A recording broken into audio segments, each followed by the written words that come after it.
30 सालों में ये सबसे ज्यादा वोटिंग परसेंटेज हुआ है फर्स्ट चरण के चुनाव में, ये क्या दर्शा रहा है सर? 30 सालों में नहीं, आज़ादी के बाद बिहार में हुए चुनाव में ये सबसे ज़्यादा वोटिंग परसेंटेज है।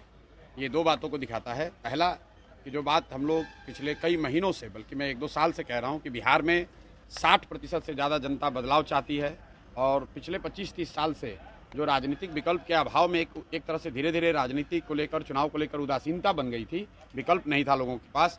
अब जनसुराज के आने से उनको एक नया विकल्प मिला है और बढ़ा हुआ जो वोटिंग परसेंटेज है वो दो बातों को दिखाता है। एक कि लोगों को एक नए विकल्प को देखकर उत्साह रहा है और बड़ी पैमाने पर वोटिंग हुई है, बदलाव के लिए वोटिंग हुई है। और दूसरी बात, जो बड़े प्रवासी मजदूर हैं जो बहुत बड़ी संख्या में छठ के बाद रुके हुए हैं, उन्होंने अपना और अपने परिजनों का, अपने मित्रों का जो वोट कराया है उसने सबको सरप्राइज किया है। और जितने लोग ये बैठे हुए थे कि महिलाओं को 10,000 पैसा मिल गया और उसी से हम लोग जीत जाएंगे, इन चुनाव में महिलाएं तो हैं ही, लेकिन महिलाओं से बढ़कर प्रवासी मजदूर एक्स फैक्टर है। इस चुनाव का एक्स फैक्टर प्रवासी मजदूर हैं। वो क्या कर रहे हैं, वो अपने दोस्तों, मित्रों, परिवार वालों से कैसे वोट करा रहे हैं, इसी से बिहार का चुनाव तय होगा।